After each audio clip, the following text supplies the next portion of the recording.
Imagine flying toward a dark spot in space that reflects no light. Your watches go crazy, the stars behind you turn red, and ahead, there is only silence. What is it?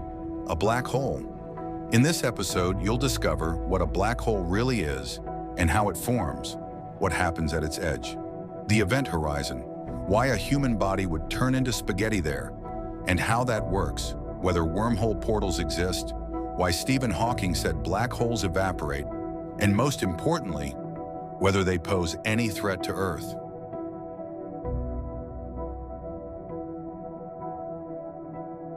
Let's start with the basics. A black hole isn't a hole, it's a region of space-time with gravity so strong that the escape velocity exceeds the speed of light. Put simply, nothing, not even a beam of light, can get out. The idea of such objects comes from Albert Einstein's general theory of relativity. It describes gravity not as a pulling force in the Newtonian sense, but as a curvature of the fabric of space-time caused by mass and energy. The more massive and compact an object, the deeper the dent it makes in this fabric.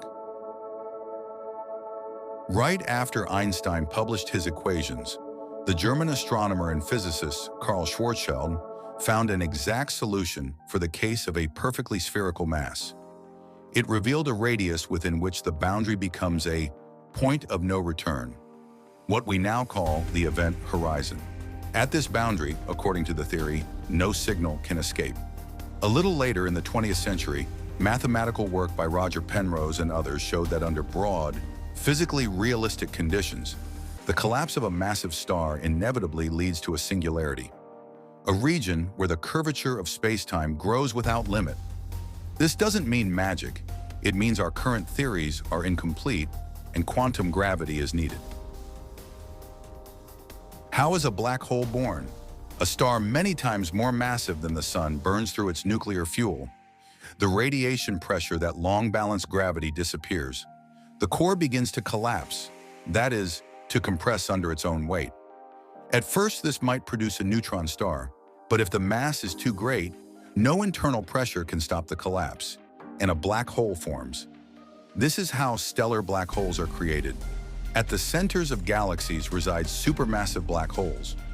They grow by millions or billions of solar masses through mergers and accretion, devouring gas and stars. There are hints of intermediate mass black holes and hypotheses about primordial ones that could have formed immediately after the Big Bang due to density fluctuations. For a long time, this was just theory, but now we have direct and indirect observations. Gravitational waves, first detected by observatories in the second half of the 2010s, are ripples in space-time coming from black hole mergers. And the International Event Horizon Telescope Array has captured the shadow of a black hole in galaxy M87 and at the center of our own Milky Way, a glowing accretion disk in a dark spot, the region from which no light escapes. This is a real image, fully consistent with theory. So, what happens when something falls into a black hole? Imagine a person falling forward. We often say they'll turn into spaghetti, and here's why. Gravity decreases with distance. The closer you get to the center of a black hole, the stronger the pull. The part of the body closer to the black hole feels a much stronger pull than the part farther away. This difference in gravitational pull along the length of the body is called tidal force. It stretches the body along the direction of fall and compresses it sideways. At first, it's an uncomfortable but bearable force. Then, unbearable pain. Deeper still, any matter tears into strands because the difference in acceleration is so extreme that molecules, atoms, even nuclei cannot withstand it.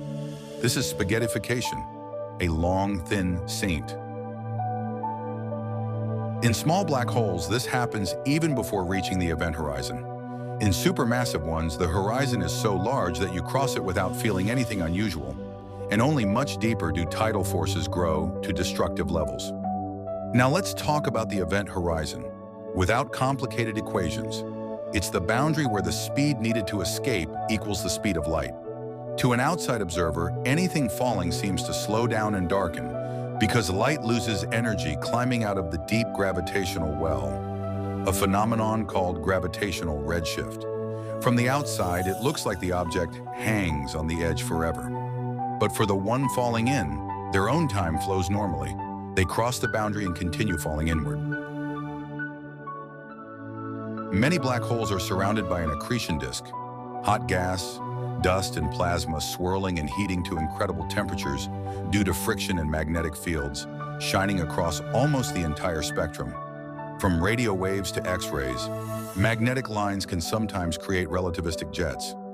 Narrow streams of particles shooting out perpendicular to the disk over enormous distances. Paradoxically, the darkest objects in the universe are often surrounded by the brightest phenomena. Let's return to the center. Theory says that inside a black hole lies a singularity, a point where the curvature of space-time becomes infinitely large and our equations break down. This doesn't mean nature fails. It signals that we need a new quantum theory of gravity that unites the quantum world with Einstein's cosmic geometry. Today, physicists propose various approaches, from string theory to loop quantum gravity. But a definitive answer has yet to be found. Have you heard of Hawking radiation? Let me explain without formulas. Even empty space on the quantum level isn't empty. Virtual particle-antiparticle pairs are constantly popping in and out of existence. Near the event horizon, one particle can end up outside while the other falls in. The one outside becomes real and escapes. To an observer, it looks like warm radiation emitted by the black hole. The one inside takes an energy debt from the black hole's mass, causing it to slowly shrink. So black holes aren't eternal. They evaporate very gradually. For large ones, this takes unimaginably long times. Microscopic ones, in theory, could disappear noticeably faster. This leads to the famous information paradox. If a black hole turns everything into warm nothing, where does the information about what fell in go? In the quantum world, information must be preserved. This is where ideas like quantum complementarity, black hole soft hair, and debates about firewalls at the horizon come in. For now, this remains an active field of research.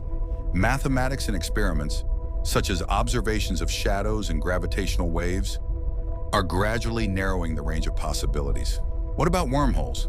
Einstein's equations allow for geometric bridges, Einstein-Rosen bridges. Theoretically, they could connect distant regions of the universe. But there's a big catch. Such tunnels are unstable and collapse instantly. To keep them open, you'd need exotic matter with effectively negative energy. In laboratories, we can create tiny quantum effects with similar properties, but nothing on a scale anywhere near cosmic engineering exists yet. So portals remain beautiful mathematics and science fiction, not confirmed physics. Do black holes pose a threat to Earth? In short, no. The closest known black holes are extremely far away on a stellar scale, and the supermassive one at the center of our galaxy has coexisted quietly with us for billions of years. It doesn't vacuum everything nearby. Local orbital physics rules. If you're not too close and moving fast enough, you simply orbit around it, just like planets orbit the sun. A common question is, if from the outside it looks like a body freezes at the horizon, shouldn't we see piled up layers of matter around black holes?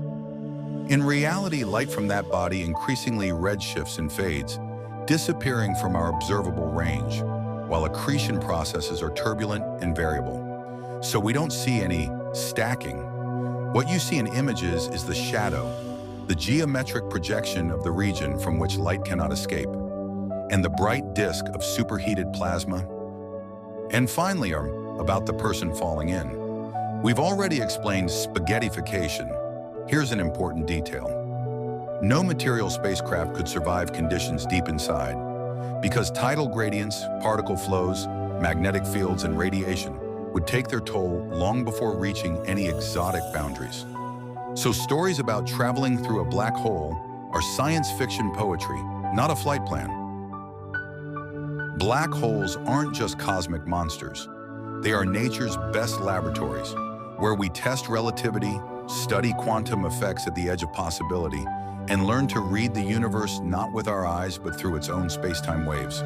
The deeper we look into this darkness, the clearer it becomes.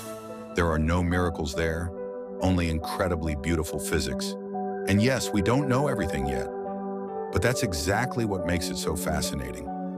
If you love mind-blowing science and facts, hit like, subscribe, and share your thoughts in the comments. Let's explore the world together.